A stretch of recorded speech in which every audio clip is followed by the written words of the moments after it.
Holy moly, ladies and gentlemen, Fed Reserve Chairman Jerome Powell tests positive for COVID. That is one of the big developments that is happening today that is having an impact on the markets. You also got retail sales that completely flopped, and you have PPI that came in much better than expectations. You would think that would correlate into a bullish reaction in the markets, but it is not. The S&P 500 down more than 1%, getting rejected at this trend line that we have seen happen throughout 2022 over and over and over again, guys. So we have a lot to talk about in a very short amount of time. Let's get into all of this information, give you guys an update on Tesla as well. Hit that like button and subscribe to the channel if you learn anything at all. Okay, so we're going to get into all of that information. We're also going to talk about what happens tomorrow as far as economic data. We do have initial jobless claims, which will be super important for the markets, but I do want to acknowledge that we are getting rejected again at this descending level of resistance. This is showing that we are still in a bear market, and we got rejected hard. So the last time we got rejected at this level, we hit 408.61, and that was when the trend line was a little bit higher. Now the trend line is sitting right here at about $400. You got rejected today right at that level. At what's the high of the day?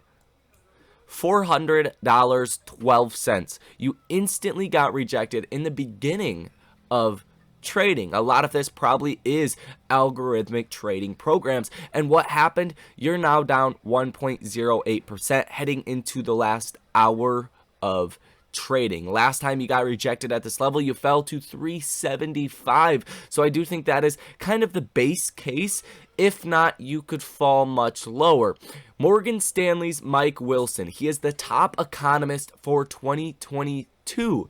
For last year, he was right the most times, and he is shouting from the rooftops that the stock market is going to fall to 300 to 330 on the S&P 500, roughly a 20% drop from here based off of this quarter's earnings. So if that means anything at all, you could have some moderate to major downside from these levels. So definitely something to keep in mind. Now let's get into all of the information that came out today. And first things first, Fed Chairman Jerome Powell tests positive for COVID. He is 69 and is experiencing mild symptoms according to the statement. Now I think this is a big deal for the markets, obviously, because COVID's not good. It's a scary thing for a lot of people, especially when you are 69 years old. But we do have the next Fed meeting on February 1st, and that's not too far from here. So is he going to be able to make it? Are they going to have to delay it? It wouldn't be the first time that would happen in history, but it doesn't happen all too often.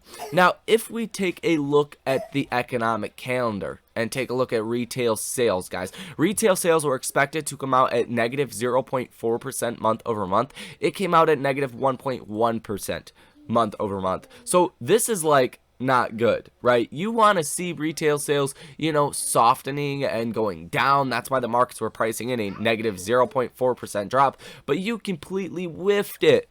Negative 1.1%. That's like recessionary. That's not a positive thing for the markets. At least the markets are not taking that as a positive. Now, PPI, on the other hand, was extremely positive, but due to retail sales and due to Fed Jerome Powell getting COVID and a couple other things, the markets are falling. PPI was expected to come out at negative 0.1% month over month. It came out at negative 0.5% month over month. So much better, 4x times better than expectations. Now, along the same time frame at about 10:30 in the morning, you could see, or actually, where is it, Fed Bullard? 9:30 in the morning to like 10 o'clock in the morning. In that time frame, when the markets were actually hitting 400 and peaking out for the day, Fed Bullard came out and said he thinks the Fed should do a 50 basis point rate hike at the next Fed meeting. Now, Fed Bullard is not a voting member,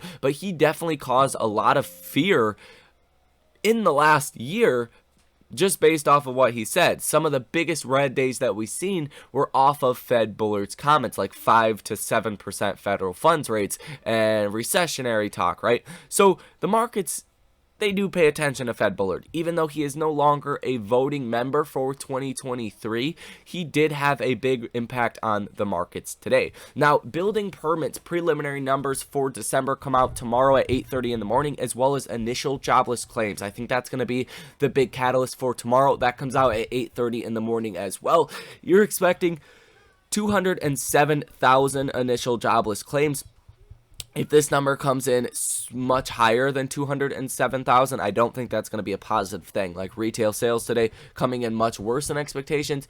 If, initial jobless claims come in at 500,000 or 1 million, I don't think that's going to be a positive thing. If it comes in under 200,000, I don't think that's going to be a positive thing as well. I think you want to see that 300-ish thousand initial jobless claims number to get a bullish reaction off of it in the markets, and that just looks to be how the markets are setting up for these catalysts, these data points. They want to see softening numbers, but they don't want to see recessionary kind of numbers. So that's what we have for tomorrow. As far as earnings for today, you have Discover and After Hours, Alcoa, and Kinder Morgan. These are going to be the three most important ones, but definitely Discover to see, are we heading into recession? Are customer balances going up in their credit accounts? Are the default rates going up, right? So on and so forth. For a lot of reasons, that is super, super important.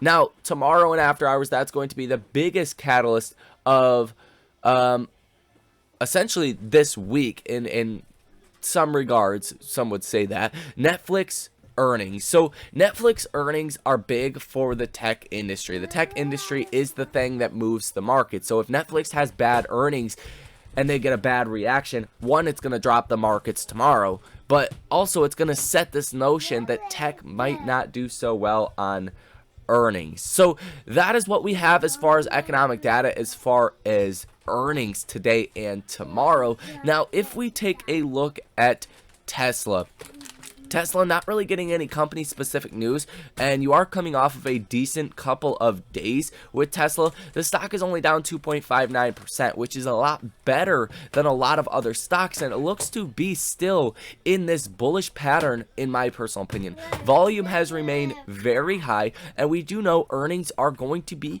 pretty good. We had record delivery numbers for Tesla. This was before the price cut, so we're expecting high margins for all of these vehicles. We're expecting record profits. So I think that earnings risk is out of the way, considering we already know earnings are going to be pretty good. The commentary, that's going to be a different story. And again, I do think because of these price cuts, it has caused a lot of demand, and I think Elon is going to highlight that very aggressively on their earnings call, and earnings will be next week, I believe on Wednesday. Don't quote me on that, but I believe it is going to be on Wednesday, guys. So as far as everything else, that's basically it. The markets right now, they're not looking so good.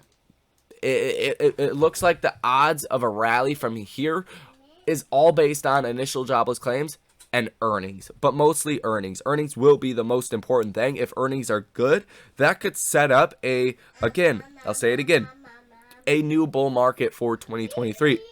If earnings are bad, then you're probably going to new lows here in 2023, guys. So that is it for this video. Not too much else to actually say. You did have the Bank of Japan that did come out and do nothing. We were expecting them to do quite a bit with their currency and their fluctuating rate, and it really didn't do anything. So that was kind of a dud. If we take a look at the dollar, it is flat on the day because of it. If we take a look at TLT and the bond market, bonds are up 2.18%. That's probably a big story for today, and that's kind of on Japan, right? Because they didn't do anything. They didn't incentivize people to buy the yuan or to go out and buy Japanese bonds. So the 10-year treasury, 20-year treasuries look pretty good to a lot of foreign investors right now. So that is definitely helping them to buy bonds and to push down the yields on bonds, which is quite opposite to what the Fed wants to see happen. After all, the federal funds rate is going to 5%, and a 10-year bond is paying you, let's go ahead and see what it's paying you as of right now like 3.5%, I believe. Yeah, 3.38%, and the federal funds rate is almost 5%. There's a big disconnect there. The bond market is playing chicken with the Fed, and usually the bond market is right, but not in inflationary time periods, guys. So that is going to be all for this video. Hit that like button, subscribe to the channel, source your comments, questions, or concerns down below in the comment section. You guys enjoy the rest of your day, and I'll see you in the next one.